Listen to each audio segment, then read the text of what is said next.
Pela primeira vez, o futuro do PSD Madeira foi debatido por 5 candidatos à liderança do partido. Esta noite, logo depois do telejornal, a RTP Madeira transmite o primeiro de 4 debates com os candidatos às diretas de 19 de dezembro. Sérgio Marques foi o primeiro a chegar às instalações da RTP Madeira para o primeiro debate entre candidatos à liderança do PSD Madeira. É um momento histórico. O PSD, de facto, cumpre este ano o seu 40º aniversário. Acho que essa é uma data histórica também. E acho que está em condições de iniciar um novo ciclo, um novo começo. E este debate e esta disputa eleitoral também é histórica por isso, porque a partir de agora nada será como antes, tudo será diferente. Mas isto é assim que acontece em todas as democracias e em todos os partidos do mundo. E, portanto, as pessoas têm que se habituar a isto. Se há um bocadinho mais de crispação, era melhor que não houvesse. Desde que não se ponha em causa o PSD, desde que não se ponha em causa, ao fim e ao cabo, o partido que nós queremos liderar. Não faz muito sentido para mim, mas isto é a minha opinião, querer liderar um partido e depois dizer-se mal dele. Eu acho que os partidos, como todas as instituições democráticas, têm que ser transparentes e acho que o debate frontal, a própria dialética política faz parte da dinâmica dos próprios partidos políticos. Qualquer partido que se feche à sociedade, que se feche às forças vivas da Madeira, é um partido que está condenado. A televisão pública juntou os 5 candidatos numa série de 4 debates para discutir o futuro do partido e da região. Para estas coisas que, no fundo, são corolário de um trajeto grande, a preparação foi-se fazendo ao longo do tempo pela relação com as pessoas, com o povo, com os problemas, também com as respectivas soluções e, por isso, de alguma forma, apresento-me com uma certa naturalidade, sem ter estudado muito especificamente para isto, mas tendo as ideias consistentes que me levaram a optar por este caminho. Só a política vai poder resolver o contexto regional. É através da política que a democracia funciona e que vamos poder apresentar soluções e encontrar soluções. Se fizerem de costas viradas, acho que não é bom, acho que é preciso políticos, é preciso pessoas responsáveis que se apresentam e o povo escolhe. E esse é que é o verdadeiro sentido do poder. Com quase 80 militantes no estúdio, Miguel Sousa, Manuel António Correia, Miguel Albuquerque, João Cunha Silva e Sérgio Marques trocaram argumentos na certeza de que, apesar das divergências, é mais o que os une do que aquilo que os separa. Um debate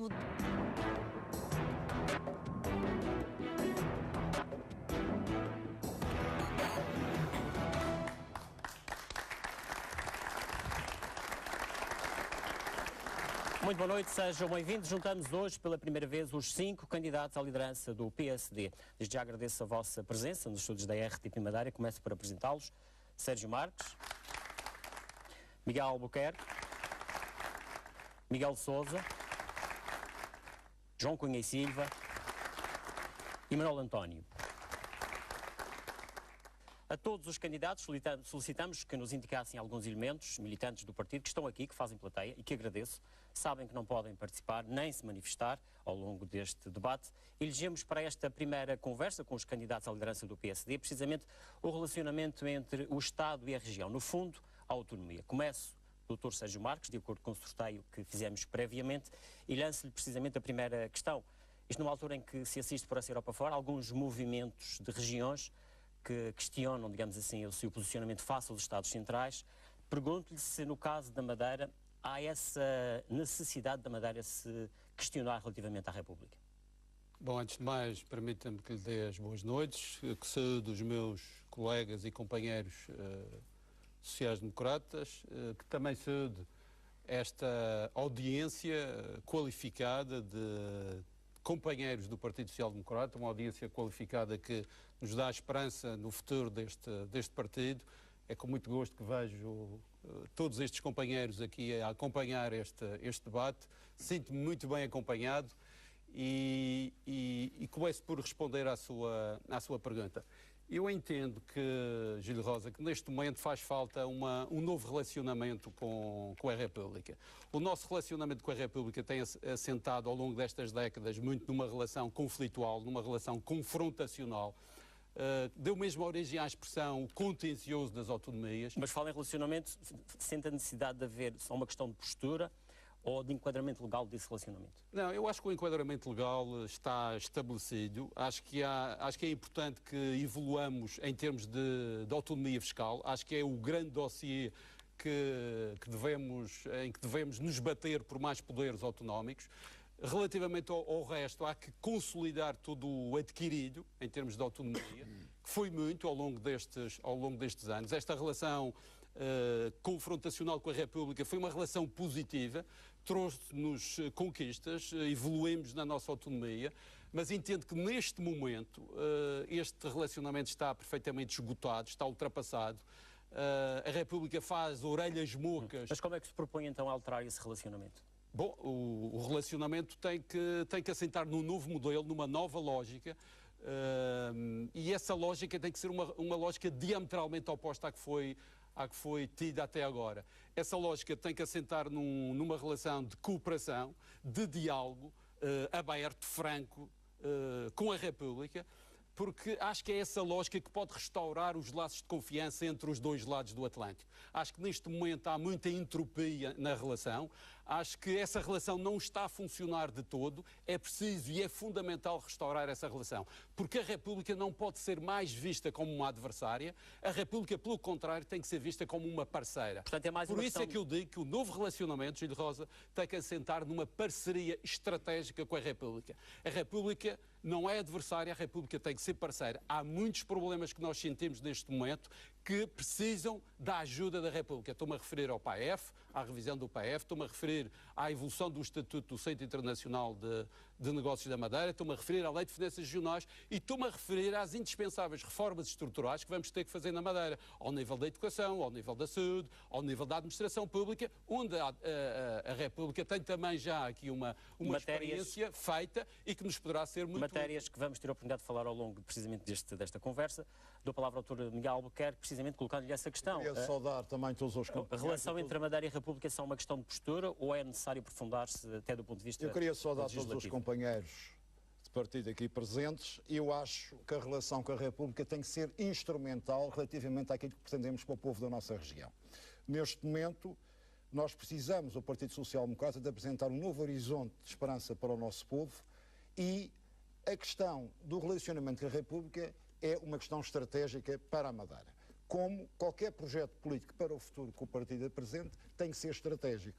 Neste momento, esta relação conflitual dos últimos anos levou, de facto, a perdas de meios para a região. Lembro da revisão da Lei das Finanças Locais, onde perdemos, em 2007, perdemos cerca de 267 milhões de euros. Lembro-me do problema do PIDAC entre 2005 e 2009, onde, de facto, os Açores foram beneficiados em mais de 130 milhões de euros do que a Madeira. Mas isso foi por falta de capacidade negocial da região? Nós precisamos de encetar, desde logo, uma discussão. Para onde é que a Madeira quer ir? Isto é a questão crucial. E, neste momento, a Madeira, nos próximos anos, tem que aproveitar uma oportunidade de ouro que está intrinsecamente ligado ao futuro do nosso país, que é a circunstância de todo o relacionamento, a grande concentração do comércio mundial e do intercâmbio energético vai se situar na bacia do Atlântico. Quer queiramos, quer não. O acordo comercial, neste momento, que está prestes a ser celebrado entre a Europa e os Estados Unidos, vai fazer com metade do PIB mundial e 40% do comércio mundial circula aqui no Atlântico. E isto é fundamental para o futuro do nosso país. Estou-me a lembrar, por exemplo, do Porto de Sines, e é fundamental para ganhos de escala que a Madeira precisa de ter, e o país precisa de ter, como um grande centro de trade internacional, ou seja, de comércio internacional, de finança internacional e de empresas energéticas. A grande questão é como fazer isso. Temos que... No passado, o argumento é de que o Estado não nos ouvia. Portanto, há uma ideia de que existe um certo centralismo na República. Nós temos que conjugar aquilo que são os interesses nacionais com os interesses da Madeira. E, nos próximos anos, esses interesses, em muitas áreas, serão coincidentes. É evidente, para as empresas portuguesas que se querem internacionalizar, ou para a finança portuguesa, ou mesmo para as empresas europeias, a região, a Madeira, neste momento, é a região atlântica mais bem posicionada e mais bem infraestruturada. E é preciso lembrar uma coisa. Não são as águas territoriais, estamos aqui a falar da possibilidade de nós criarmos aqui uma Câmara de Comércio Interatlântica com os nossos parceiros, que neste momento, alguns do CLP, e Cabo Verde e São Tomé e Açores, e mesmo Canárias, no sentido de ficarem sediadas aqui. Portanto, a necessidade da reforma fiscal é uma necessidade não só da Madeira, como uma necessidade nacional. Porquê? Porque eu não estou a ver, nem percebo, como é que as empresas nacionais vão se internacionalizar em outros países, tendo aqui a Madeira como um potencial interlocutor e, sobretudo, como uma espécie de plataforma fundamental para o futuro. Essa questão fiscal é uma questão que vamos falar também ao longo deste debate, resta um dos temas para abordarmos. Passo agora ao Dr. Miguel Sousa e coloco-lhe a mesma questão. Este relacionamento com a República é uma questão só de postura ou é necessário aqui algum enquadramento legal, o tal aprofundamento da autonomia que muitas vezes se fala? Ora, cumprimentar os meus colegas aqui de painel e de candidaturas e lhes dizer que tenho a certeza que esta disputa assim que vai ser para melhorar o PSD. O PSD, no fim destas eleições internas, será melhor do que nunca. E nós todos vamos contribuir para isso. Em segundo lugar, dar aqui um ponto de ordem, que é o facto de ser o único candidato que tenha um programa. Todos sabem o que eu vou dizer aqui, está escrito. Portanto, então falo do que é que diz o seu programa relativamente a esta matéria. Já lhe vou dizer, e tudo o que eu vou ouvir é uma surpresa, porque eu não posso ir procurar em qualquer fonte de informação. Mas em relação àquilo que você perguntou, eu devo dizer que isto é muito fácil, o que nos interessa com o Estado é a autonomia, e dentro da autonomia, a autonomia fiscal e a autonomia orçamental. Já temos autonomia orçamental, só que essa sem autonomia fiscal não serve para nada. Nós temos uma autonomia das despesas e precisamos também de uma autonomia das receitas. Não se pode encarar as despesas sem saber com que receitas contamos. Acontece é que estamos, por acaso, num momento histórico em que duas regiões europeias procuram, através de um processo de separatismo, aquilo que nós estamos aqui à procura através da autonomia. E não há dúvida que essa é a diferença. Estamos à procura do mesmo, só que uns vão pela via dos referendos, outros vão pela via da negociação. Mas essa negociação que implica, naturalmente, depois consagrar isso em lei. Exatamente, em lei. E provavelmente, ainda que não seja necessário, naquilo que eu entendo, na própria Constituição. Então, no fundo, dar mais poderes à região, é isso que reclama? Sim, poderes em termos de autonomia fiscal. Foi isso que a Escócia ganhou. O referendo da Escócia, a independência, perdeu o referendo quando o Reino Unido ofereceu a autonomia fiscal à Escócia. E agora na Catalunha é a mesma coisa. O governo espanhol já ofereceu a autonomia fiscal. E, portanto, o conteúdo... Mas é isso que está a sugerir em relação aqui à Madeira, que a Madeira tenha uma espécie de algum levantamento em relação à República? Eu acho que há dois passos. Um é este da negociação. E eu, no meu programa, falo num pacto fiscal. Encontrar um pacto, um compromisso histórico entre a Madeira e o Estado para que nos entendamos em relação às matérias que são importantes e é matéria financeira. Portanto, aí não tenho dúvidas que é este o caminho. Agora, não vamos ficar a vida toda aqui em dificuldades. Não vamos viver com graves problemas financeiros, só que Portugal não nos quer dar autonomia fiscal. A certa altura vamos ter que encontrar outros veículos e outros caminhos e outras formas de disputa. Dr. João Cunha Silva, também naturalmente, enfim, a sua opinião relativamente a esta matéria, o que é que entende por relacionamento que deve existir entre a Madeira e o Estado português, a República? Bom, em primeiro lugar, devo cumprimentar todos os companheiros que se candidatam à liderança do PSD e todos os outros companheiros de partido que se dispuseram a cá vir fazer-nos companhia esta noite. Eu devo dizer que é fundamental, por um lado, termos no papel garantido um estatuto de autonomia que é dos mais avançados da Europa e se calhar do mundo. Mas depois é preciso conteúdo para esse estatuto, isto é preciso que o Estado cumpra com as suas obrigações, coisa que nem sempre acontece. E aí temos vários tipos de problema. Primeiro, qual é a ocasião certa para esgrimirmos argumentos que façam com que o Estado concorde connosco. Neste momento, não creio que seja um momento próprio, atendendo à dificuldade porque passa o Estado português, para reivindicarmos muita coisa junto do Governo Central. Mas há questões de princípios. E há questões de princípio que nós nunca devemos deixar de defender. Há a questão da lei tributária, que parece unir todos os candidatos como uma questão fundamental. A questão da saúde e da educação, que eu, depois de tiver a oportunidade, voltaria ao tema. Vamos falar mais à frente. A questão do aumento também do Poder Legislativo Regional, porque se não temos condições financeiras e o Estado não tem possibilidades de nos dar condições financeiras suficientes, então que nos dê a possibilidade de legislarmos com liberdade, por forma a encontrarmos soluções para a nossa vida no futuro. Mas neste momento, Ora, estas três questões... Madeira, neste momento, já tem, do seu ponto de vista, instrumentos do ponto de vista legal para poder concretizar esses avanços, ou ainda é preciso... Não, estas três questões são questões que são dependentes de terceiros, isto é, dependentes de negociação com terceiras pessoas. E nós não podemos ficar dependentes em relação ao futuro da vontade ou da boa vontade ou da má vontade de terceiras pessoas. Mas a Madeira tem sabido também aproveitar, a sua autonomia. A União Europeia. Diga? Pergunto-lhe se a Madeira tem sabido aproveitar a autonomia que já tem. Bom, em algum sentido, sim. Em algum sentido, sim. Noutros sentidos, ficamos aquém. Isto é, por exemplo, a região autónoma da Madeira tem poder tributário próprio. Limitado, é certo, mas já tem. E, no entanto, nunca foi usado, dadas as condições financeiras em que estávamos a viver. A Madeira está agora com esse poder tributário suspenso por conta do PAEF, mas tinha a possibilidade de criar impostos, teve a possibilidade de adaptar os impostos nacionais à região, não o fez por causa das condições financeiras ou porque nessa altura não foi uma opção política. Mas já há muito tempo que tem esse poder tributário próprio no Estatuto. É por isso que eu digo que uma coisa que é o que está escrito no papel, outra coisa é a realidade depois, como se comporta o Estado para com a região. Repare, há uma questão que eu acho clarificadora. O Estado, por exemplo, a única verba que canaliza para a região são os custos de insularidade. Os chamados custos que advêm da autonomia de sermos uma região autónoma e que vêm através da Lei de Finanças Regionais.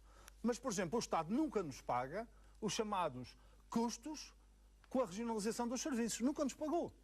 E está previsto na lei também, no Estatuto Político Administrativo. O que é que isto significa? Quando o Estado transfere para a região um serviço, devia fazer acompanhar a transferência desse serviço com os respectivos custos financeiros. Falaremos mais daqui a pouco precisamente dessa questão, nomeadamente da educação e também da saúde, a tal regionalização que aconteceu, enfim, de acordo com aquilo que está também aqui a referir, vamos mais à frente falar disso. Dou a palavra ao Dr. Manuel António também sobre esta questão do relacionamento entre a região e o Estado. Fala-se aqui muitas vezes em algum conflito, fala-se também de alguns poderes que a Madeira tem e que eventualmente não os tem aproveitado na sua plenitude. Antes de mais, deixem-me cumprimentar não só os colegas, companheiros, candidatos, também os militantes que estão na sala, os militantes que estão na sua casa e os madeirenses em geral. Para todos, esta questão da sucessão do PSD é decisiva. E eu tenho a certeza que nesta sala está, para além do futuro presidente do PSD Madeira, o presidente da região autónoma da Madeira, porque ganharemos as próximas eleições e com maioria absoluta. Quero dizer que a questão do relacionamento com a República é uma questão estrutural, decisiva. A sorte dessa relação vai se refletir na vida concreta dos madeirenses. Não é só uma questão de autonomia, embora a autonomia seja fundamental para consolidar as soluções também no relacionamento com o Estado. Eu quero dizer que, na minha ótica, esta questão tem de ser vista na ótica da resolução dos problemas concretos da população. Quando há muita gente com dificuldade, temos de encontrar as soluções internas, mas também no relacionamento com a República, para dar qualidade de vida às pessoas e resolver os principais problemas que os afligem, nomeadamente o emprego e uma carga fiscal muito dura, excessiva, que é insuportável durante muito tempo. E, portanto, no relacionamento com a República, o objetivo é de arranjar instrumentos, meios, para resolver estas questões. E eu tenho uma proposta concreta sobre esta matéria. Em matéria de lei das finanças regionais e de transferências para as regiões, os madeirenses têm de ser tratados como portugueses, como os outros portugueses. E para isso é preciso que o Estado transfira para a região, para cada madeirense, o mesmo que gasta com cada português, deduzidas as receitas próprias que são cobradas na região. E fiz as contas e esta fórmula que tem grandes vantagens em relação ao modelo atual. Passaríamos de 170 milhões de euros para mais de 450 e como é que milhões se de euros. propõe concretizar Isto é fundamental porque mantém e respeita a autonomia e faz resolver, porque inclui na fórmula os custos com a saúde e com a educação e faz interessar o Estado na sorte das nossas receitas. Mas como é que pretende concretizar porque quanto mais receitas a Madeira tiver, menos o Estado tem de transferir. E como é que se propõe concretizar isso? Obviamente numa via negocial, com o Estado, mas também começando na própria região. Esta questão é tão fundamental que deve unir todos os madeirenses, incluindo os principais partidos. Deve haver consenso à volta destas questões, que depois possam ser transferidos para a Assembleia da República, para junto ao Governo da República, como uma posição comum dos madeirenses, que não nos deve dividir, deve nos unir, porque é fundamental que a autonomia deixe de ser apenas para pagar e passe a ser também para criar instrumentos para podermos satisfazer as necessidades da população. Vamos falar de relacionamento financeiro, é um outro tema que vou lançar aos candidatos. Começo agora desta vez pelo Dr. Miguel Albuquerque. Nesta altura, enfim, a Madeira tem uma dívida que o Estado que está obrigado a pagar, até por força do PAEF. Pergunto-lhe se a região deve reivindicar ao Estado o perdão dessa dívida. Não, nós temos diversos instrumentos, em primeiro lugar, para solucionar a questão. Mas, neste momento, é importante dizer que há diversas soluções no sentido de impedir que a dívida ou o serviço da dívida, o que você está a pagar de juros, que é dinheiro gasto, não gasta na riqueza, é criar riqueza, não mete na economia, existem diversas soluções. Como você sabe, neste momento, uma das soluções que já foi adotada através do plano de ajustamento financeiro foi a conversão da dívida comercial em dívida financeira. Sabe que o Estado emprestou à região 1,5 milhões de euros e tem 1,1 milhões de euros que entrou como substituição da dívida comercial pela dívida financeira. Mas é fundamental neste momento que a região, na questão da dívida, seja tratada em função daquilo que o próprio Estado português tem conseguido. Eu vou-lhe dar um exemplo. Neste momento, como você sabe, o Estado português está a efetuar operações de troca de dívida soberana, por exemplo, nos mercados internacionais. O último, um dos que fez foi em dezembro de 2003, onde conseguiu, através de uma operação de 6,6 mil milhões de euros, por exemplo, protelar dívida que se vencia em 2014 e 2015 para 2017 e 2018. Com uma grande vantagem, ganha novos prazos de maturidade e, sobretudo, também ganha um abaixamento da taxa de juros. Isto permitiu, de facto, uma folga a Portugal de 25%. Portanto, nós temos a possibilidade de pagar em parte da dívida da Madeira e fazer a troca, neste momento, no mercado internacional. Acho Tudo que isso, voltamos àquela questão, é preciso negociar.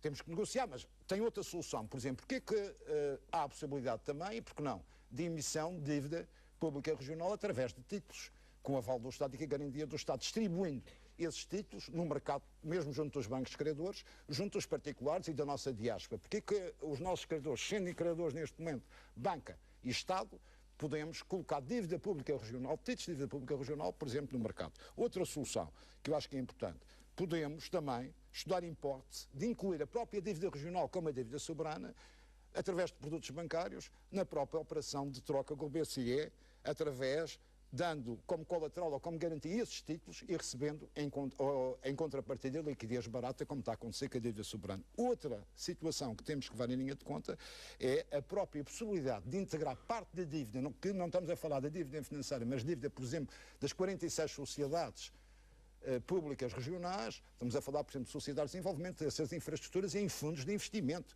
e rentabilizar essas infraestruturas através de fundos de investimento. Isto é tudo um trabalho que tem que ser feito e temos neste momento a possibilidade de subir, devido ao cumprimento que foi feito, o próprio rating da dívida pública regional, porque isso é fundamental para a avaliação dos mercados. E posso dizer que neste momento há a possibilidade, por exemplo, neste empréstimo de 1,5 milhões de euros, de não só reduzir o spread, como podemos negociar com o Estado a prorrogação do prazo de pagamento. Vamos ouvir também a opinião do Sérgio Marques relativamente a esta questão da dívida, no fundo, como resolver este problema da dívida da Madeira. A melhor forma de resolver o problema de uma dívida é incentivar o crescimento económico. Isto é fundamental. Este é que é o problema. Repare, eu há pouco leia que a dívida do país não seria de 130% do PIB se o crescimento em Portugal tivesse sido idêntico à média europeia. Em vez dos 130%, teríamos apenas 66% de dívida se tivéssemos crescido, pelo menos de acordo com a média europeia. Ora, isto diz tudo sobre a solução para a dívida. Se nós não crescermos, vamos andar aqui eternamente em soluções tipo aquelas que foram acabadas de apresentar pelo Miguel Albuquerque. E não é isto que eu quero. O que eu quero é evidente, vamos ter que gerir aos candidatos, obviamente, vamos ter que gerir a dívida, vamos ter que ir protelando a dívida, vamos ter que ir estendendo prazos de maturidade, vamos ter que ir negociando melhores taxas de juros, aliás, um pouco o que a República fez com os credores representados pela Troika. Ao longo de toda a vigência do programa da Troika, de acordo com o memorando de entendimento, foi isso que fomos fazendo. Fomos ganhando credibilidade perante os credores e fomos tendo condições para ir melhorando as condições para ir amortizando e pagando a dívida. Agora, a grande solução para a dívida é, de facto, o crescimento económico. E essa é que é a questão fundamental. Nós temos que encontrar na nossa região um novo paradigma de desenvolvimento económico. Mas acha que há condições para a Madeira crescer com esta dívida que tem nas suas costas? Perdão? Se há condições para a Madeira crescer economicamente, como refere, com este peso de dívida que tem? Eu acho que isso não é impedimento. O país tem 130% de dívida por comparação com o produto interno bruto e está a dar sinais de recuperação, está a dar sinais de crescimento, está a dar sinais de que é capaz de contrariar o aparecimento de desemprego. Nós não estamos condenados à estagnação económica. Nós temos condições, se adotarmos as políticas corretas, para crescer economicamente. E esta é que é a questão. É preciso, de facto, um novo paradigma de desenvolvimento económico e social que ponha a economia regional a sair da estagnação em que se encontra. Esta é a questão decisiva, porque, de facto, se nós formos capazes de crescer economicamente, a dívida automaticamente começa gradualmente a diminuir. Portanto, a solução é essa do fazer crescer a economia. Portanto, não vê aqui que haja uma necessidade de premente, enfim, de voltar a renegociar com a República. Portanto... É óbvio que sempre que o crescimento não é de um momento para o outro, não cai do céu, não é um passe de mágica. É preciso políticas, é preciso credibilidade na instalação, na implementação dessas políticas. E, entretanto, é preciso, obviamente, ir gerindo a dívida e ir tentando obter as melhores condições para gerir essa mesma dívida, através das melhores taxas de juros, através da extensão da maturidade dos prazos, negociando até com a República um tratamento mais favorável para essa dívida. dívida. Ouvi também a opinião do Manuel António relativamente a esta questão do relacionamento financeiro, da dívida. Como resolver esta questão, que nesta altura tem o peso que tem na economia da região e nos madeirenses? Esta é uma questão fundamental, porque afeta e afetará, se não for bem resolvida, a qualidade de vida dos madeirenses, o seu emprego e a sua estabilidade. E para isso achamos que devemos ter diferentes enfoques nesta questão. Em primeiro lugar, alguma renegociação da dívida. O Estado emprestou-nos ou vai-nos emprestar 1.500 milhões de euros. Nós não podemos ser um cliente do Estado. O Estado tem de nos tratar como região, como povo, e em função disso tem, em relação a esta parcela, de renegociar essa dívida, criando melhores condições de pagamento. Que inclusive, imagine-se, o Estado cobra uma comissão de gestão como se fôssemos um banco ou uma empresa vulgar. Isso tem de ser alterado. Mas temos de atacar o crescimento económico. Isto é fundamental. Temos de apostar nas atividades que sabemos fazer bem, nomeadamente o turismo, também na agricultura, na indústria, nas pescas, mas em particular no turismo, onde temos uma capacidade de crescer muito grande e um know-how e condições naturais muito fortes. Mas isso, de certa forma, já não se faz? Já se faz, mas tem de ser consagrada como nossa principal atividade económica. E eu proponho que em 4 anos dupliquemos o valor afeto por parte do Orçamento Regional à promoção da atividade turística, que hoje é de 9 milhões e deve passar com um crescimento médio de 25% ao ano para 18 milhões. Mas acha que o problema do turismo da Madeira é uma questão só de promoção? Não, temos de aproveitar a nossa diáspora, a imigração, o investimento estrangeiro, mas também é preciso aumentar as receitas sem aumentar os impostos aos madeirenses, até descendo-os, nomeadamente nas transferências do Estado, como propus há pouco, e também no aproveitamento integral e eficiente das transferências da própria União Europeia. Como olhou para esta questão do PAEF? Como resolver o problema deste programa e pós-PAEF, digamos assim? Neste momento, o PAEF tem a sua vida limitada a 2015. A grande questão é o pós-PAEF e as limitações que a região terá ao nível da dívida, ao nível do endividamento. E por aí é fundamental para enfrentarmos esta questão, crescermos economicamente e renegociarmos aquilo que pudermos em termos de dívida. Não é substituindo ou emitindo nova dívida que resolvemos o problema. Temos até nos próximos anos, por um lado, aumentar a receita para reduzir a dívida e aumentar as receitas oriundas que não dos madeirenses e dos contribuintes madeirenses para, de preferência, até começar paulatinamente a reduzir os impostos aos madeirenses. Ouvi também agora a opinião de João Cunha e Silva relativamente a esta questão do relacionamento financeiro, do seu ponto de vista, como é que se deve estabelecer esse relacionamento, resolvendo a questão da dívida da Madeira? Eu vou tentar responder de forma sintética a questões que nos levariam muito tempo a discutir cada uma delas, mas há três hipóteses: ou o Estado paga a dívida da Madeira e assume-a, que é pouco provável, ou estende-a no tempo, ou garante-nos os recursos que nós precisamos para fazer face a esta situação. E há três tipos de recursos que dependem do Estado e dependem de conversações que temos que fazer com o Estado e com as instituições europeias, como há pouco disse.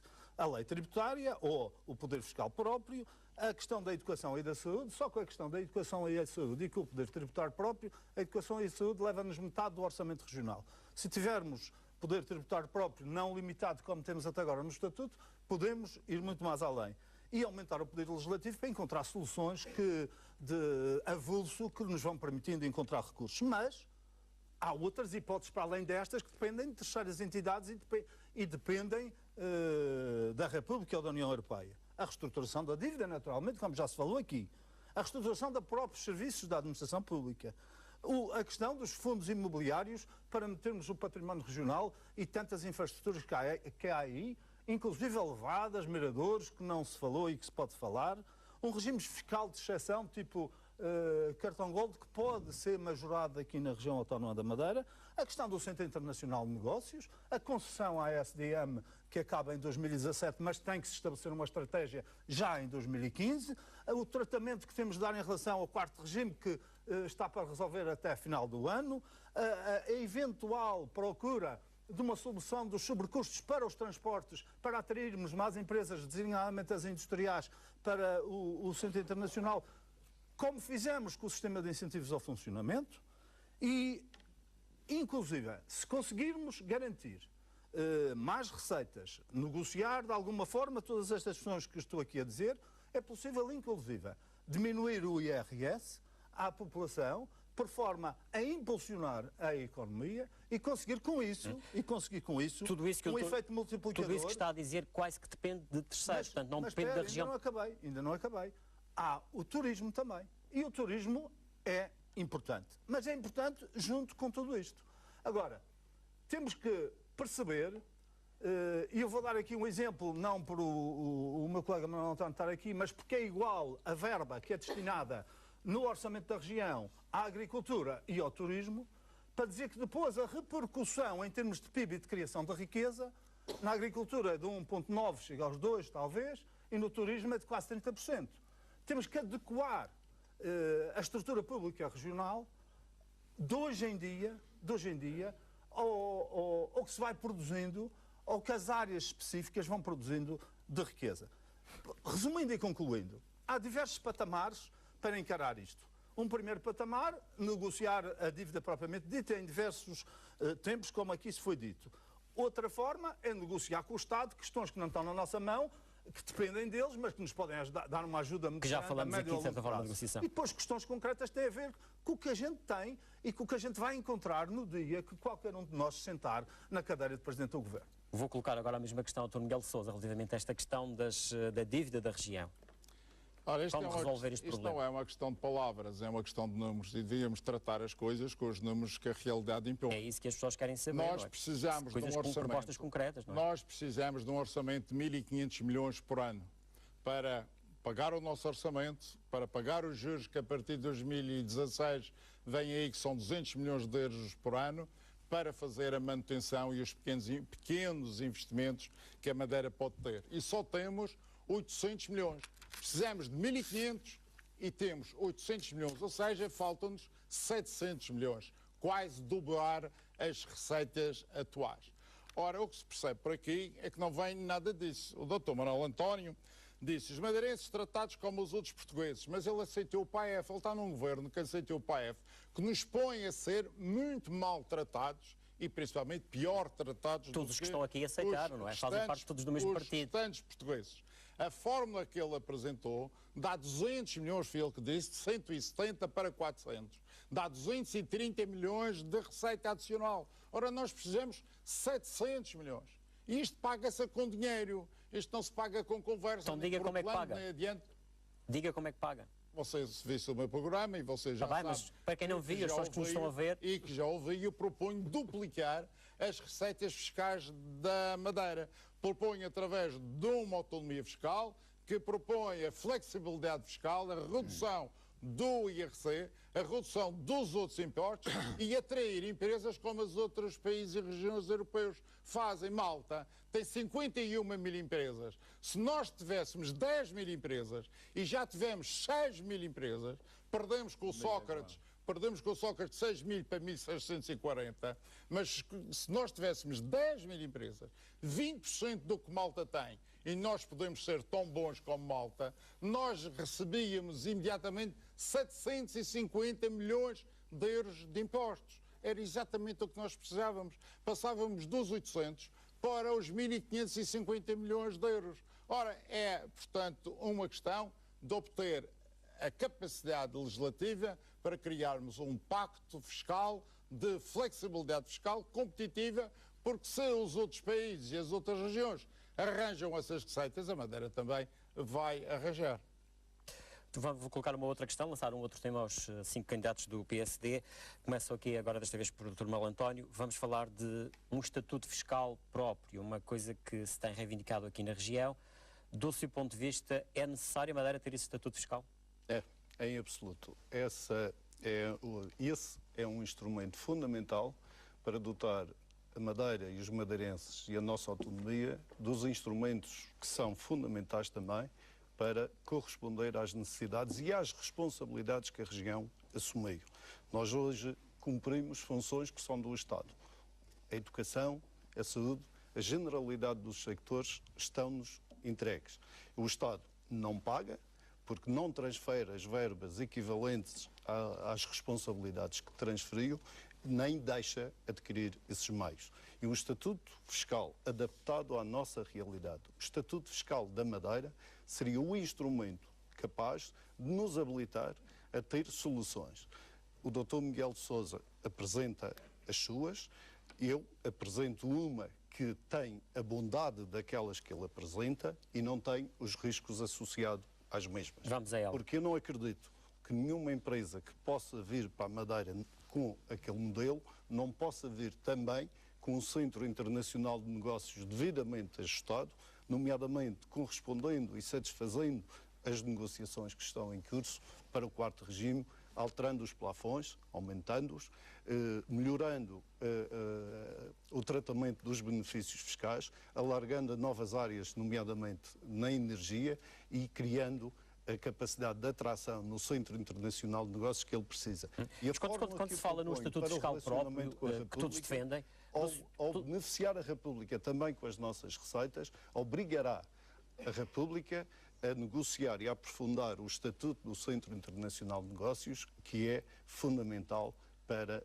Mas quando se fala em Estatuto Fiscal próprio, imagino que o telespectador lá em casa, as pessoas estão aqui, querem saber se vão pagar menos impostos. O senhor está em condições de garantir que com o Estatuto Fiscal próprio Madeira teria essas condições? Com o fim do PAEF e com a criação de receitas alternativas, nomeadamente as que propus para o incremento económico na área do turismo, da imigração, do investimento estrangeiro e também da melhoria do relacionamento financeiro com o Estado, quem nos dera conseguir aumentar os tais 300 milhões de euros que eu falei há bocadinho, na minha ótica, há condições para, a partir de 2016, começar a reduzir a carga fiscal paulatinamente, e nomeadamente o IRS, que já pode ter, a partir dessa data, com o fim do PAEF, que limita ou nos obriga a ter as mesmas taxas fiscais, a partir de 2016, recuperamos uma banda agora de 20% e parte dela, na minha ótica, e fica esse compromisso, já pode começar a ser recuperada a partir de 2016, reduzindo o IRS aos madeirenses. Vou passar agora também a palavra ao Dr. Sérgio Marques, relativamente a esta questão. Também defende a necessidade de um estatuto fiscal próprio? Eu acho que estamos a elaborar num erro, não estamos a falar em estatuto fiscal próprio, porque nós já temos um estatuto fiscal próprio. Sistemas, enfim, há quem estamos a falar regime, de um caminho em direção a uma no fundo, a região ter mais poderes nessa matéria. Autonomia fiscal. Esta que é a questão essencial, porque de facto nós temos um poder tributário previsto na Constituição, mas que é extraordinariamente limitado.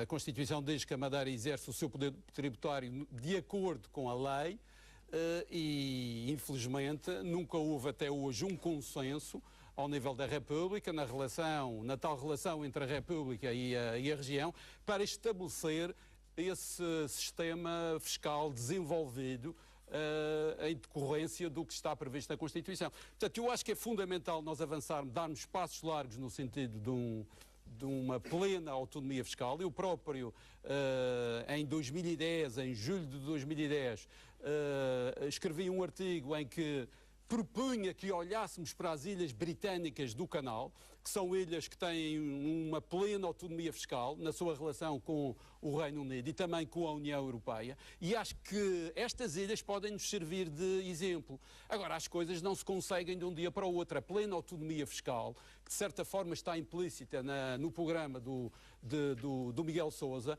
não se consegue de um dia para o outro. Repare, nós levamos 15 anos a conseguir que o Centro Internacional de Negócios tivesse as tais 6 mil empresas. 15 anos para chegarmos às 6 mil empresas. E essas 6 mil empresas foram atraídas com uma fiscalidade na base da taxa zero. Enquanto que agora a taxa são 5%. É a taxa que vigora no Centro Internacional de Negócios. Portanto, isto não é abanar uma árvore de patacas e temos o assunto resolvido. Não é um passo de mágica. Isto não é um passo de mágica. Não se resolve os problemas assim. E, portanto, é preciso, de facto, fazermos este caminho, mas termos a consciência que este caminho é um caminho longo, é um caminho que se faz caminhando, como se diz, não é? E que leva tempo. E que impõe a necessidade de um acordo com a República, que eventualmente até passe por uma revisão constitucional. E sabemos quão difícil é conseguir uma revisão constitucional. E, por outro lado, há também uma outra questão que é fundamental. Nós só teremos plena autonomia fiscal para jogar em Bruxelas se também tivermos plena autonomia financeira. E aqui há também muito que se lhe diga. Há muito que se diga relativamente à autonomia financeira. Nós só podemos aparecer em Bruxelas invocando uma plena autonomia fiscal se comprovarmos perante Bruxelas que não dependemos do Estado, que temos condições para caminhar por nós próprios. E aí também ainda falta muito. Fica então a sua opinião relativamente a esta matéria. Vou pedir agora também a opinião do Dr. João Cunha Silva relativamente a esta questão do sistema fiscal próprio. São feitas. Todos vão falar sobre o mesmo tema. Eu devo dizer que em relação a esta questão do sistema fiscal, é como diz o Sérgio Marques, a gente já tem o poder tributário próprio. A questão é que está limitado. Está limitado, mas temos alguma coisa. E enquanto não se arranjar o outro, que, como diz o Sérgio muito bem, envolve terceiras pessoas e, portanto, pode demorar muito mais tempo do que se prevê, nós temos é que ter um programa adequado àquilo que temos. E esse programa adequado àquilo que temos tem que contar é com este poder tributário que neste momento temos. E este poder tributário que neste momento temos, as pessoas podem dizer que é insuficiente. E é, para a minha perspectiva, que na minha perspectiva devemos alargá-lo o máximo possível. Mas tem margem para ser melhor aproveitado. Neste momento temos. Mas temos alguns problemas que advêm das limitações naturais deste poder tributário que nos foi atribuído. E, portanto, devemos continuar a batalhar para ter mais. Agora, não podemos é ficar à espera que esse poder que vem aí se chegue no dia em que as pessoas vão ter que começar a exercer funções como membros do governo ou presidentes do governo. Nessa altura temos que contar com aquilo que temos. E o que temos é mais realista pensarmos naquilo que temos e fazer contas sobre isso, sem nunca deixar de defender a tese correta, que é de termos um poder tributário próprio mais alargado. Mas também continuarmos a debater com o Estado a questão da saúde e da educação. E continuo a dizer que a saúde e a educação leva-nos metade do orçamento regional. E, portanto, também seria de uma ajuda preciosa caso resolvêssemos isso estabelecendo relações positivas com o Estado. Mas devo dizer, qualquer avanço que aconteça nesta matéria tem que ter a envolvência do Estado. Por exemplo, eu acho que temos que pensar muito bem, todos nós, se formos governo na altura, o que fazer ao contrato de concessão com a SDM em 2017. Eu, na minha opinião, tenho dúvidas do que se deve fazer. Por exemplo, a SDM, neste momento, tem 25% da região e 75% de um grupo privado. É basicamente uma empresa privada.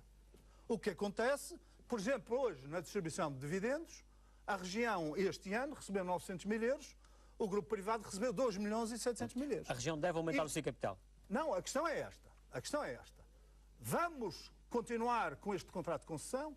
Vamos mudar o contrato de concessão? Ou não vamos fazer contrato de concessão e a região vai assumir esta responsabilidade? Estrategicamente temos que pensar já, porque isto vai acontecer já em 2017. Todas as opiniões são legítimas. Todas as opiniões são legítimas. Mas eu acho que se o Estado, por exemplo, fizesse parte da estrutura acionista da SDM, se calhar tínhamos conseguido mais depressa muito mais resultados, porque é o Estado que negocia junto da União Europeia. Não é a região autónoma que negocia junto da União Europeia. Aliás, a região não pode negociar junto à União Europeia. E se o Estado tivesse interesse no Centro Internacional de Negócios, efetivo, com uma participação, por exemplo, que eu não estou a dizer que vai ter, mas digo que era uma mera hipótese, se calhar estaria interessado e se calhar teria de nos tratado de outra forma que não tratou. Resumindo e concluindo, só para resumir, eu sou apologista de um novo poder tributário para a região. Mas temos de ter em consideração que temos algum, e é com esse algum que vamos viver durante algum tempo. Dr. Miguel Sousa, também, qual é a sua opinião relativamente a esta matéria? Temos aqui muita matéria densa para tratar. Tem 3 minutos para tratar. E desde logo temos que começar por uma ponta. Vamos aqui à questão de Bruxelas. A intervenção de Bruxelas, no caso da nossa situação tributária, fiscal, em matéria de Zona Franca, é um embuste.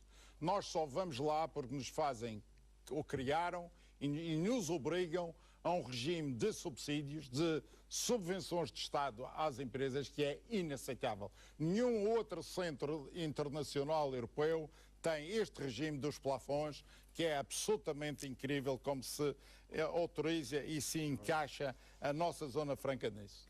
Em relação à SDM, eu sei o que é que se faz. Diga. Na minha opinião, extingue-se, acaba-se, porque eu não percebo. Porque é que uma empresa estrangeira vem para aqui e paga 5% de IRC e uma empresa madeirense paga 23%.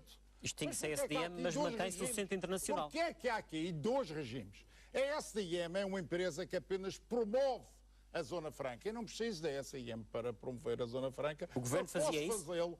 Posso fazê-lo com qualquer outra entidade e até posso pôr o próprio Governo a fazer isso diretamente. Portanto, não há aqui 75% e 25%, portanto, extingue-se. O passo de mágica do Dr. Sérgio Marques. Ele diz que a minha proposta, não há passos de mágica e, portanto, a minha proposta, digamos que demoraria mais do que eu talvez esteja a fazer crer. Agora, o crescimento económico pelo qual ele quer chegar às receitas fiscais é um passo de caracol. Porque nós, no turismo, temos 4 milhões e 800 euros 4 milhões e 800 mil euros de receitas de IRC num ano. Todos os hotéis juntos. Vamos dizer que são 5 milhões para facilitar. Então, se eu dobrar, são 10 milhões de euros. 10 milhões de euros é amendoins, nisto não conta para esta conta. Se formos à agricultura e duplicarmos a agricultura, também passa para aí de 2 para 4 milhões de euros. Ora, nós precisamos de 800 milhões de euros e um fala de 5 milhões de euros e o outro fala de 2 milhões de euros. Não dá para o crescimento económico. Se nós dobrarmos o número de hotéis, de camas, temos 30 mil camas, se passarmos para 60 mil camas, nem sei onde a Câncer vai fazer, é dobrar, passa de 5 milhões de euros para 10 milhões de euros. Ora, nós estamos a falar de centenas de milhões de euros e esta discussão depois passa por 10 milhões de euros. Isso não resolve nada. Temos que estar conscientes que o problema é grave e que temos que ir para uma solução que, mesmo que não dê nenhum passo de mágica, tenha a capacidade de trazer a dinâmica financeira para nós suportarmos o orçamento. E acha que isso é suficiente para dinamizar a nossa economia? Olha, daqui a 2 anos não se pagam salários, porque com os 200 milhões de euros de juros que temos que pagar e só temos 800 e precisamos de 1.500 milhões, como é que se vai pagar? Onde é que vão se encaixar essas despesas que são obrigatórias de fazer. Não vai haver. Não vai haver. O meu passo de mágica é muito melhor que outros passos de caracol. E o seu passo de mágica, como enfim, utilizando a sua expressão, é suficiente para fazer com que a economia da Madeira mexa? E na minha opinião, permite que as empresas madeirenses paguem a mesma fatura fiscal que as empresas estrangeiras, que é como deve ser. Não deve haver dois regimes competitivos. Então, se eu instalar uma fábrica de sapatos na Zona Franca, paga 5%. Se eu instalar a fábrica ali nos Correios, já paga 23%. Mas porquê é que não há igualdade fiscal? Porquê é que não há igualdade de competitividade? Porquê é que não é posto na mesma base? Fica então essa questão. Vou Fica, passar também, naturalmente, Sim, vou passar a fica, palavra por também ao Dr. Miguel Albuquerque relativamente a esta matéria. Qual é também Eu a sua acho, opinião? Sistema vamos fiscal, voltar, fiscal. vamos voltar ao início, quando eu disse que era fundamental entender o futuro da Madeira em termos instrumentais. E o relacionamento do Estado está uma das questões onde esta questão é de facto instrumental. E porquê? Eu ainda no outro dia encontrei um ministro e disse que o Centro Internacional de Negócios da Madeira pagou ano passado 123 milhões de euros de impostos, apesar de todas as vicissitudes que passou, era responsável por 12% do investimento estrangeiro em Portugal. E é essencial que este Centro Internacional de Negócios esteja aliado àquilo que é a estratégia da economia portuguesa na sua internacionalização. Volto a frisar isto é muito importante. Neste momento é essencial, e vamos discutir, como muito bem disse o João, o quarto regime. Esse quarto regime tem que ser discutido, levando em linha de conta dois pressupostos fundamentais.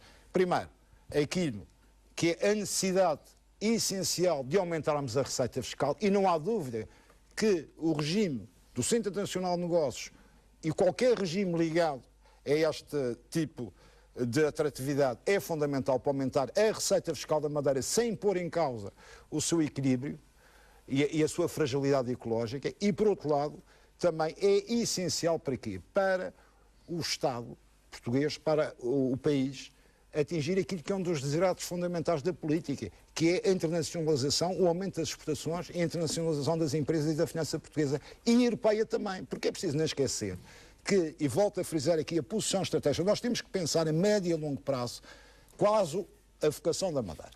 E neste momento nós estamos situados numa posição estratégica onde podemos ser, de facto, através do país e através da própria região, um veículo fundamental de internacionalização das próprias empresas europeias nos novos mercados. Doutor, mas isso não são propostas e soluções que lá está, que serão para médio, enfim, e longo prazo, mas aqui que os madeirenses e que as pessoas querem soluções para os problemas que têm hoje. Esta é uma questão crucial, está-me a pôr a questão sobre a atratividade fiscal. Eu acho que é uma questão crucial neste momento. E volto a frisar, porque da mesma forma que estava aqui a discutir a questão do turismo, por exemplo, o turismo não pode ser medido em função do PIB, porque o turismo gera efeitos multiplicadores na economia, na nossa economia, cerca de 700 milhões de euros. É evidente que podemos aumentar, da mesma forma que também temos de discutir a agricultura em função do PIB, porque é essencial do ponto de vista da manutenção dos nossos equilíbrios a todos os níveis. Agora, há uma questão que é esta.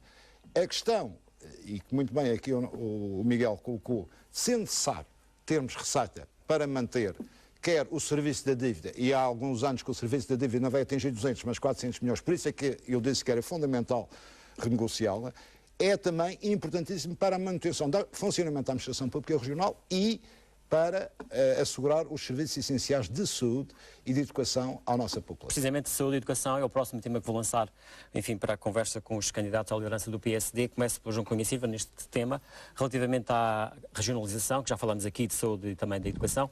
Os tais custos, quem paga, fala-se num balanço de 8 mil milhões. Há muitos anos, quando começou este processo de autonomia, desde 1976, que regionalizamos todos os serviços com o coração bem perto da boca. Isto é, nós tínhamos que satisfazer as necessidades básicas de uma população com grandes carências e quisemos ter o poder nas nossas mãos rapidamente para poder satisfazer essas necessidades. Até aqui, tudo bem. O problema é que hoje, colocada a questão das dificuldades com que estamos vivendo, pensa-se o que é que poderá ter falhado nas negociações que fizemos em relação à transferência de serviços aqui para a região autónoma da Madeira. E não tenho dúvidas nenhumas que nós teríamos agora que voltar a renegociar a questão dos custos dos serviços transferidos. E isto não é uma questão inventada para negociar com o Estado. Isto é uma questão que está na lei. Há duas coisas que estão na lei. É os custos da insularidade e os custos com as transferências dos serviços. Ora, quando regionalizamos todos os serviços, salvo os últimos que já se tratou disso, nunca se renegociou a respectiva transferências financeiras. Eu há uns anos, há uns 10, 12 anos, estava em Canárias, e eu vi uma discussão entre o Governo Regional de Canárias e o Governo Central que me pareceu primitiva, porque nós aqui na Madeira já tínhamos tudo regionalizado, que era a regionalização das estradas. E o Governo de Canárias não aceitava a regionalização das estradas porque não chegava a acordo na respectiva contrapartida financeira. Ora, nós nunca negociámos essa contrapartida financeira com nenhuma transferência de serviços. Significa que a região não soube negociar nessa altura? O Estado transfere a educação e a saúde, não transfere os custos que tinha com esses serviços e o que é que acontece? Faz um bom negócio, livra-se dos serviços e livra-se dos custos. Aconteceu o mesmo recentemente com as câmaras e com as autarquias da região, quando o Estado transferiu para as autarquias competências e não transferia as respectivas contrapartidas financeiras. Ora, isto gera, se nós negociarmos isto, os senhores e as senhoras vão dizer com razoabilidade, mas isso leva muito tempo, o Estado não está disponível para isso. Mas se tivesse, nós íamos buscar quase 700 milhões de euros ao orçamento regional, como diz a E acha que é possível fazer uma negociação dessas com retroativos? Mas sejamos justos e equilibrados no nosso raciocínio. Dirão que nós ficamos com as receitas dos nossos impostos. Pois então façamos contas às receitas dos nossos impostos e fizemos contas aos custos do serviço e o remanescente era dinheiro que o Estado tinha que haver para nós. Mas isso era uma discussão a ter, tal qual como vamos discutir o poder tributário próprio, como vamos discutir o poder legislativo. São questões que dependem do Estado e da União Europeia.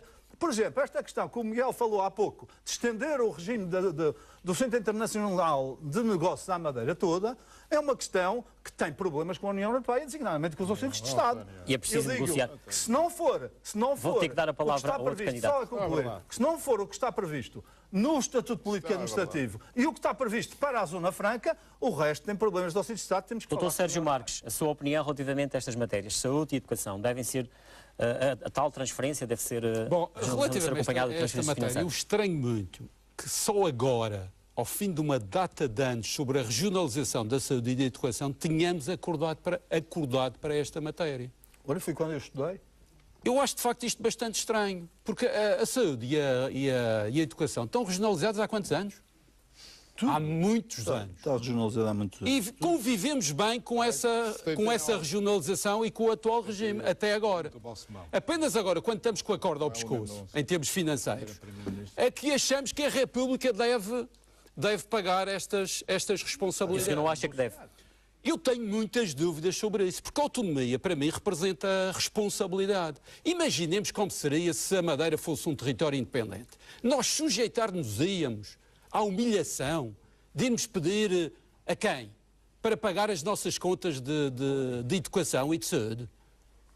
Então, nós queremos ser mais autónomos e, em simultâneo, vamos favorecer dependências, mandando para a República as nossas contas de saúde e de educação. Isto faz algum sentido no quadro, não vê legitimidade de uma plena autonomia, num quadro em que a autonomia também significa a responsabilidade. E quando, como o João Cunha Silva dizia há pouco, nós temos a integralidade da coleta dos nossos impostos e em cima disso temos mais uma verba significativa para cobrir custos de insularidade. Isto há aqui qualquer coisa que não bate certo. E temos que refletir largamente sobre esta matéria, porque eu, de facto, tenho fundadas dúvidas sobre a assunção pela República dos custos com a saúde e com a educação, quando já nos transferem a totalidade dos impostos. Para isto acontecer, qual é a percentagem dos impostos que vamos ter que abdicar? Porque é o que a República nos irá dizer. Bom, então querem que nós paguemos a educação e a saúde, mas então, e os impostos que vos transferimos? Mas é que a educação, e a saúde têm políticas que são transversais, são nacionais, portanto não são exclusivas da Madeira. Portanto, a Madeira, em algumas matérias, não pode decidir. Portanto, tem que as aplicar. E, portanto, tem que arranjar dinheiro para isso. Não acha que o Estado deva, já que decide a nível nacional, também deva comparticipar do ponto de vista financeiro? Sim, o Estado tem que comparticipar, mas não ao ponto de transferirmos as contas para o Estado. Porque eu acho que isso isso é desvalorizar a nossa autonomia, criar dependências. Nós queremos aprofundar a autonomia ou queremos criar mais dependências? Se mandamos as contas para a República, estamos a criar dependências. Se fôssemos um Estado autónomo ou um Estado federado, nós não tínhamos a possibilidade de pedir à República que nos paguem as nossas contas. Nós andamos um pouco aqui a achar que nos vão pagar as contas. E acho que esta cultura é uma cultura perniciosa. Porque é uma cultura que faz com que os problemas não estejam nas nossas mãos. Nós temos que resolver os problemas através das nossas soluções, das nossas mãos, relativamente a esta matéria, e não através dos outros. Muito obrigado. Se me permitem, foram produzidas uma série de afirmações de assuntos muito relevantes que eu tenho de voltar aos mesmos. Esta discussão, perdoem-me a imodéstia, mostrou que eu tenho razão na proposta inicial que fiz quanto ao modelo de transferências da República para a região, porque considera na despesa do Estado a educação e a saúde. Logo, o Estado cumpre a sua obrigação e deduz aos valores a transferir as receitas próprias, logo resolve o outro conjunto de equações que foram feitas. Quanto ao Centro Internacional de Negócios, eu penso que podemos assentar num consenso, é que todos consideram fundamental o sucesso do Centro Internacional de Negócios, maior ou menor, para o futuro coletivo dos madeirenses. E a minha proposta é a seguinte: se é assim tão fundamental, vamos todos assentar, não só no PSD, mas na comunidade em geral e com os outros partidos da oposição, e vamos apresentar uma revisão constitucional cirúrgica, dedicada apenas e só a esta questão que nos une e possa unir na Madeira e depois, por via dos respectivos partidos políticos, um consenso também a nível nacional para, na Assembleia da República, vamos à educação e à saúde. Quanto à questão do futuro do Centro Internacional de Negócios, eu não tenho dúvidas que deve ser feito a respectiva exploração diretamente pela região autónoma da Madeira, sem o Estado, sem privados. A questão é tão fundamental que deve ser dirigida e gerida pelos madeirenses através das vamos para não escutar também o seu tempo e não falar de educação e de saúde. Suficientes para o defender e aprofundar o seu sucesso. Quanto à questão da saúde e da educação, é um direito dos madeirenses que o Estado assuma a sua responsabilidade. E não há dúvida que a Constituição acomete ao Estado a mesma responsabilidade e nós temos o direito de exigir. É preciso negociar e apresentar propostas concretas como esta fórmula para as transferências entre o Estado e a região que eu acabei de apresentar. Mas acha que deve-se fazer, por exemplo, estas contas do chamado deve e do haver com retroatividade? Por exemplo, a região tem reclamado 8 mil milhões. A questão não é deve e haver. A relação entre a República e a região não é uma relação contratual, é uma relação política. Somos todos do mesmo Estado. E não há dúvida que os direitos fundamentais têm de ser cumpridos pelo Estado. E o Estado, a saúde e a educação são direitos fundamentais que têm uma expressão muito grande ao nível orçamental, são 60%. E quando se fez a regionalização, na altura é verdade que não se tratou das correspondentes contrapartidas financeiras, mas também é verdade que politicamente ou por via do regime legal, de vez em quando havia acréscimos de transferências que permitiam cobrir estas despesas. E hoje isso não sucede. E já que falamos em situações concretas, deixem-me dizer que aqui há uns 6 anos, o Ministro da Agricultura, Dr. Jaime Silva, na altura Ministro da Agricultura, propôs-me que fosse regionalizado o IFAP, um serviço do Estado que tem delegação na Madeira e que é importante na aplicação de fundos comunitários. E eu recusei precisamente porque ele recusava-se a transferir os meios, queria apenas transferir a despesa. E nós recusamos, na altura fui alvo de críticas, hoje, pelos vistos, estava certo. Miguel Albuquerque, saúde e educação, quem deve pagar? Acérrimo defensor da recuperação do sistema regional de saúde, que já foi um sistema de excelência, e que temos todas as condições em diálogo com os profissionais e tendo uma política certa para o sector recuperar a excelência. Não é isso que estamos a discutir agora, é mais a questão de quem pagar e, portanto, a região deve assumir os custos da saúde e da educação. Eu já vou explicar porquê. Porque nada deles está auditado. Nós estamos aqui a falar, por exemplo, da educação. Era bom sabermos quanto é que a região gasta a mais por aluno, por exemplo, do que a média nacional. E o problema que se passou foi este. Nós fizemos as infraestruturas escolares, criamos um sistema de educação e, neste momento, o grande desafio que nós temos para a Madeira e para os dirigentes futuros da Madeira é que a qualidade do nosso ensino seja superior à média nacional ou que seja um ensino de excelência, porque os nossos jovens, e nós temos essa vantagem da proximidade, temos uma autonomia, e essa autonomia deve servir para dar aquilo que é mais importante hoje para as novas gerações, que é uma educação de excelência. E nós devemos gastar o dinheiro necessário para dar essa educação. Porque se nós tivermos... Mas vai haver. Mas temos que fazê-lo. Portanto, não podemos abdicar agora em função de erros que foram cometidos ou negligências que foram cometidas, no sentido de termos um sistema de educação adequado. E eu gostaria de auditar quanto é que se gasta mais aqui por aluno do que no continente. E saber porque é que os resultados aqui na Madeira são inferiores em muitos aspectos à média nacional. Segunda questão, o Serviço Regional de Saúde também gostava de saber como é que um sistema, que foi um sistema considerado de excelência, foi o melhor sistema de saúde do país, neste momento está, de facto, com graves deficiências. O problema do dinheiro, o problema da organização, o problema da falta de diálogo, o problema das políticas erradas. Portanto, isto é fundamental. Portanto, esse é o diagnóstico. Soluções? As soluções é mantermos o financiamento desse sistema, encontrarmos as vias para a recuperação dos membros nas duas áreas. E a região, neste momento, não está indigente. A região tem que apresentar, e nós temos que apresentar soluções para o futuro da região. E cabe-nos a nós fazê-lo. Agora, não podemos aí dizer, olha, nós não podemos pagar, vamos entregar ao Estado. Então entregamos tudo ao Estado. Esta não é a solução. Nós temos que ter estratégias no sentido de encontrar os caminhos. E a questão da educação, volto a frisar, é uma questão essencial para o futuro da Madeira. Não se brinque com isto. Os nossos jovens têm uma desvantagem de estarmos numa região ultraperiférica. Precisam, de facto, de uma compensação a nível da formação. E o Serviço Regional de Saúde deve ser um serviço que, neste momento, caminha, segundo a minha perspectiva, precisa de uma inversão e de políticas, precisa de diálogo e precisa, sobretudo, de entendimentos com todas as classes profissionais e com a população. Porque nós temos as condições de retomar um serviço de saúde que já foi e deve ser de excelência de serviço à população. Miguel Sousa, quem deve pagar a educação e a saúde? O Estado ou a região? A região, sem dúvida nenhuma, o orçamento regional também, sem qualquer dúvida. Aliás, este caso, que o João Cunha Silva falou, de Canárias, eles não têm regionalização de determinadas matérias, como as estradas, mas também não têm as receitas. Nem têm as receitas, nem têm a gestão. Aqui eu não percebo como é que nós íamos gerir a saúde e a educação e o Estado ia pagar, mas com base em que critério?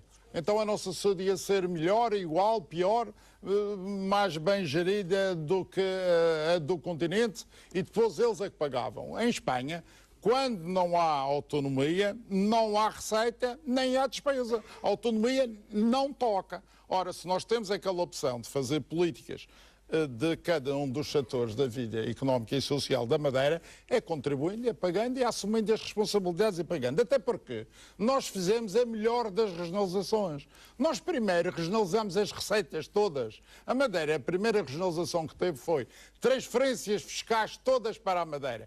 E o Governo Regional ficou a abarrotar de dinheiro. Ao princípio, o Dr. João António Gonçalves, que era o Secretário Regional das Finanças, era o homem mais poderoso de Portugal. Ele tinha o dinheiro todo e não tinha despesa nenhuma, não havia nada regionalizado. Foi com esse montão de dinheiro, tipo patinhas, que fez com que vamos lá todos às regionalizações e regionalizou-se tudo. Porque também era a contrapartida de termos ficado com todas as receitas. Não se ia ficar com as receitas e não ir ficar com as despesas. É aqui o que me incomoda, é ver que se quer continuar a depender de Portugal, mas de Portugal no sentido do orçamento de Portugal. O Dr. Manuel António apresenta uma fórmula que são transferências dentro da lei das finanças regionais. Outro, pronto, pagam a saúde e pagam a educação. Portugal é pobre, Portugal não tem dinheiro para resolver os seus problemas. Não, tem uma agonia permanente, tem 131% da dívida em relação ao seu PIB. Portugal não pode ajudar ninguém. E não só não pode ajudar, como não pode contribuir para com alguém. E, portanto, nós não podemos ficar aqui à espera. Ou Portugal dá e vamos ali ao seu ministro e alguém vai pagar e depois vamos ver, adiamos, estendemos, prolongamos. Isso não é qualquer das situações boas. Eu aceito duas situações na relação da Madeira com o Estado. Só duas. O resto é autonomia, em termos e matéria financeira. A primeira é a déficit. Se eles no continente vivem com déficit, nós também temos que viver com déficit. Não vão eles agora andar a gastar mais do que podem e nós andamos aqui a fazer de pobres e desgraçadinhos e não poder a coisa. A segunda é os juros iguais. Os juros e as condições das dívidas têm de ser iguais. Não posso estar eu a negociar com o Banif ou com qualquer outro banco e depois está o Estado com outra força e outra capacidade a negociar condições muito melhores para o Estado do que aquelas que nós negociamos para a nossa dívida. Ora, é tudo dívida pública. Ela deve ser tratada por igual. Portanto, as contratações financeiras do Estado devem ser estendidas à Madeira. E o déficit, quem vive com déficit, nós vivemos com déficit. Se eles não vivem com déficit, nós não vivemos com déficit. Vamos avançar então para o último tema, com os candidatos do PSD. Vamos falar da lei das incompatibilidades, Dr. João Cunha e Silva. A Madeira deve ter nesta matéria um sistema diferente daquilo que existe a nível nacional? Permita-me que só diga uma coisa para esclarecer o que aqui foi dito. Ninguém defendeu que a educação e a saúde passasse para o governo português. O que foi dito é que há uma norma na lei que diz que o Estado deve pagar os custos com a transferência dos serviços e nunca pagou.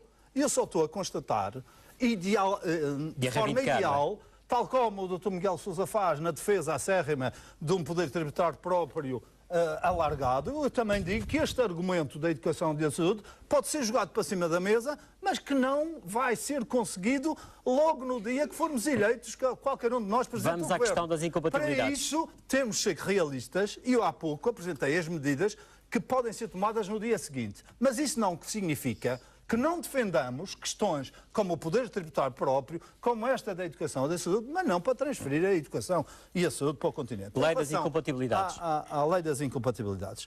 Eu anunciei, quando apresentei a minha candidatura, que haviam algumas questões que eu teria que obrigatoriamente negociar com os partidos, todos, designadamente os da oposição.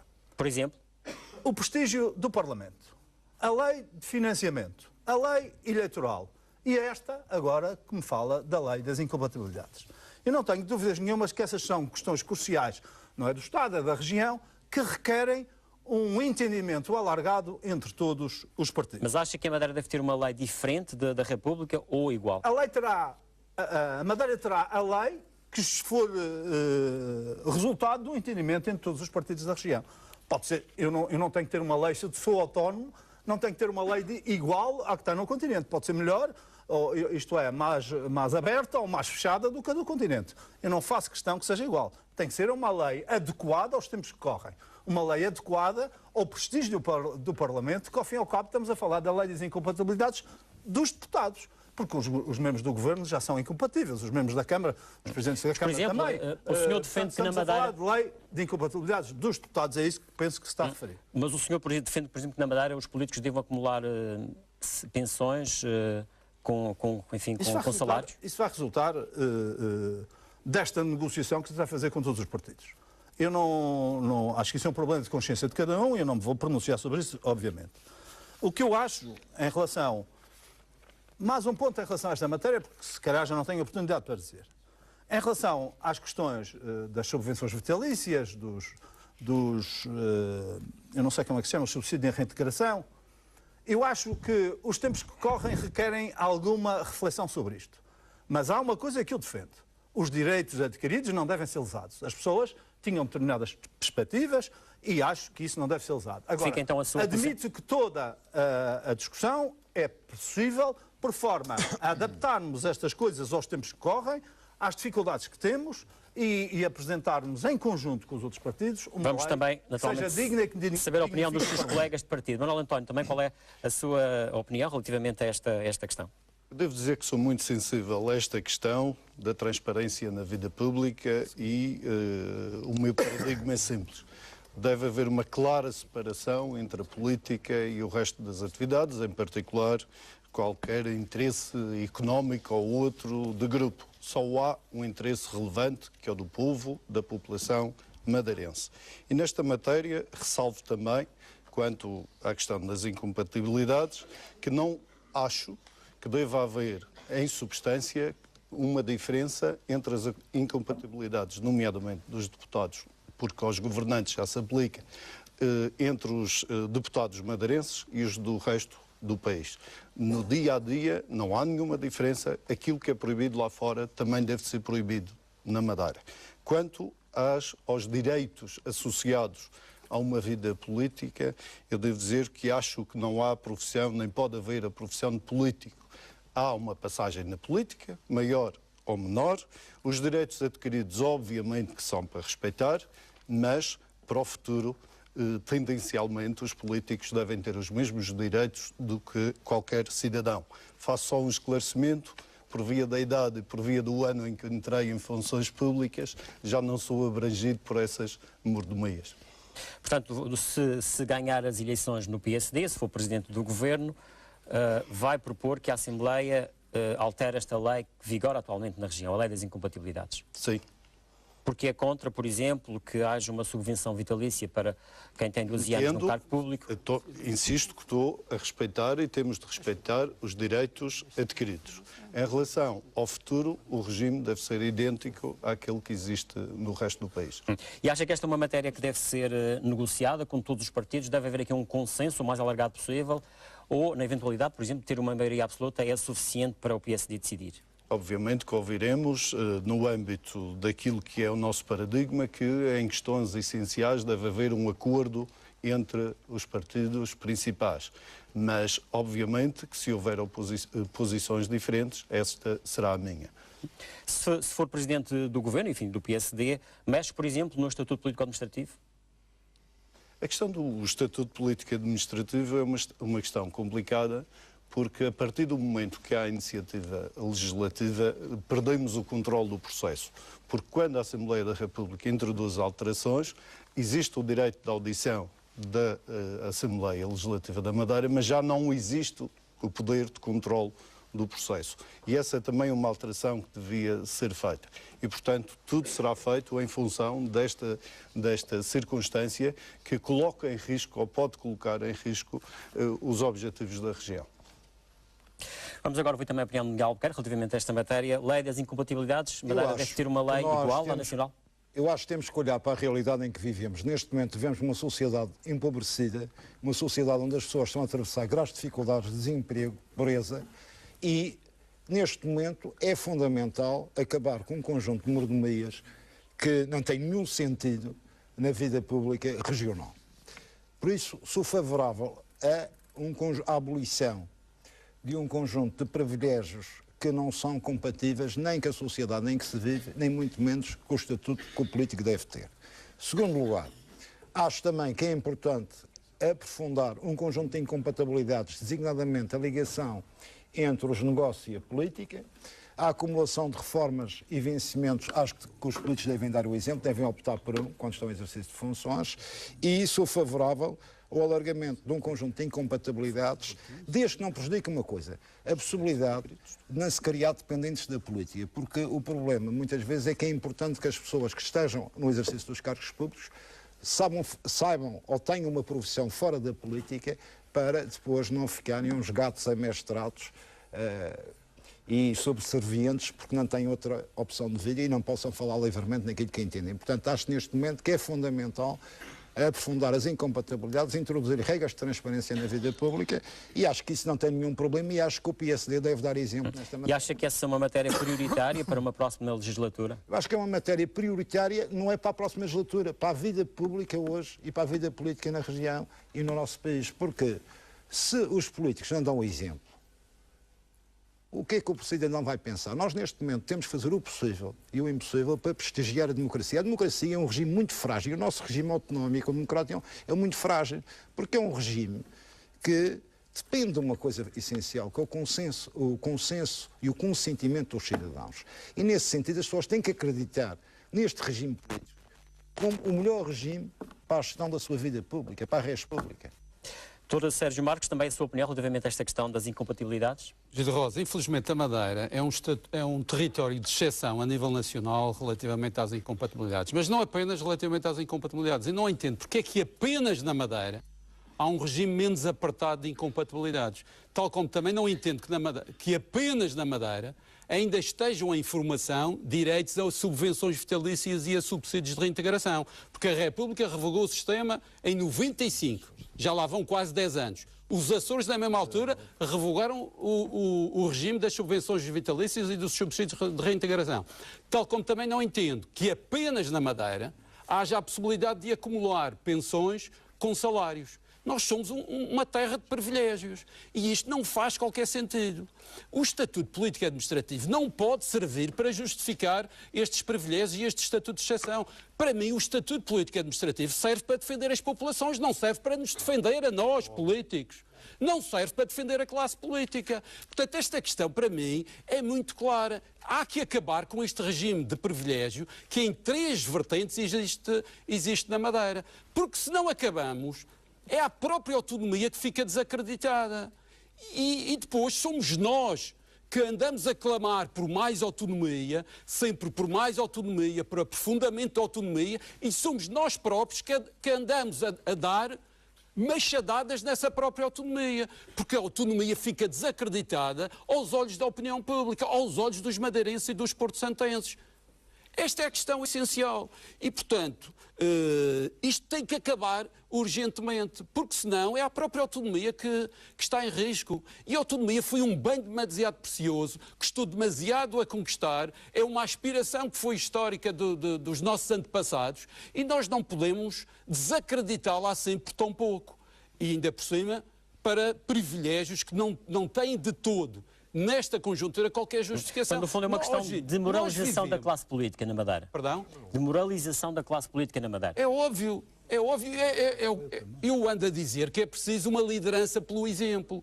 No momento de tantas dificuldades para a população, no momento em que se cortam salários, em que o desemprego atinge níveis como nunca vistos na região, e há uma classe política na região que deveria dar o exemplo e que não dá. Mas acha Como que é que nós podemos há aqui uma mistura Gilberto, entre negócio e política, por exemplo, demasiado evidente? Desculpe, deixe-me continuar na minha linha de raciocínio. Como é que nós podemos mobilizar uma comunidade para os desafios do desenvolvimento se, entretanto, essa liderança e a classe política que gere essa comunidade não dá o exemplo?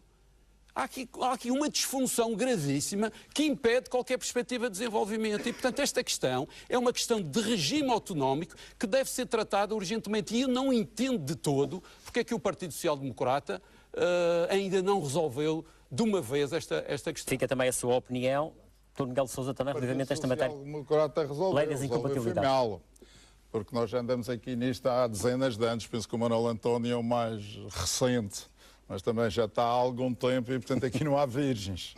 O que é preciso... Não é dinheiro. O que é preciso nós termos a consciência é de que nós temos que ser o exemplo. E a classe política, não só dentro do Partido Social Democrata, como nos outros partidos, até porque são eles que mais levantam a voz, por isso, se calhar, deviam ser aqueles que, pelo menos à vista, devessem ser os melhores nas práticas da transparência, e não o são. É óbvio que eu não concordo com isto do político de profissão. Mas também depois diz que se ele não é político de profissão, mas depois também não pode ter outra profissão. Não se sabe, está aqui que ter algum equilíbrio. Mas as questões não se resumem a isso, não é? Se não vão ser políticos de profissão, têm que saber fazer alguma coisa. Têm que ter uma formação, têm que ter uma carreira e não vão entrar na política quando saem da escola. Vão entrar na política quando são úteis à sociedade, depois de saberem alguma coisa, depois de terem algum contributo para trazer, com experiência, para a vida política, porque só de jovens e de inexperientes não se consegue trazer depois o trabalho e a produtividade que a política e a atividade política exige. Quanto à lei, é muito simples. E para mim, a lei nacional serve, eu cumpro a lei nacional e, portanto, se alterarem a lei nacional, olha, nessa matéria eu também passo a concordar. Acho apenas que faria uma coisa que era, na prática, nos governantes, sempre que houvesse uma alteração de património, eu obrigava a fazer a respectiva publicidade, mas era a única E nestas questões que existem ainda, relativamente às subvenções vitalícias, que existem para quem exerce cargos durante 12 anos, ou por exemplo, os subsídios de reintegração, que só existem na Madeira. Aquilo que o Cunha Silva disse, mas também percebo que perante as dificuldades perante a pobreza que se vai criando quase na generalidade das famílias e das dificuldades financeiras pouco que passam, há que cortar, e o cortar é em alguns abusos, em algumas coisas a mais, e talvez essas subvenções estejam a mais neste momento, porque não podemos pagar. Isto é um problema de dinheiro. Nós andamos aqui a discutir e a falar, mas isto é um problema de dinheiro, ou pode ser ou não. É um problema de dinheiro, como também já falamos aqui, também de alguma moralização da classe política, muitas vezes. Quem não tem vícios, muitas vezes nem é só uma questão de moralidade. É não há dinheiro. Nós não temos dinheiro para tudo o que é moral. Portanto, não há dinheiro, não há, temos que cortar. Mas é isso que as pessoas não entendem, não há dinheiro para um lado, mas depois há quem acumule salários com... E temos que ser justos. A mim custa muito menos que cortem nas subvenções políticas do que cortem nas reformas dos idosos. São pessoas que precisam, estamos a falar de valores mais reduzidos. Cortar numa subvenção política é capaz de dar para 10 ou 20 idosos terem mais alguma coisa. Isso é uma questão de justiça. Acredito que cada um fará da sua maneira. Eu, no meu programa, eu falo disso e digo que vou repor as reformas que foram cortadas aos pensionistas. Nós ainda temos algum tempo e vou dar precisamente mais um minuto a cada um no final deste programa, precisamente para me explicarem um bocadinho o vosso lema de candidatura. Peço por Manuel António, que uma das frases que tem usado muito é o nosso compromisso. O que é que quer dizer com isso? Nosso compromisso com o povo. Esta candidatura nasceu no meio do povo, dirige-se ao povo. Eu considero-me uma pessoa idêntica à generalidade da nossa população, com as mesmas experiências. Tenho até desempregados na família.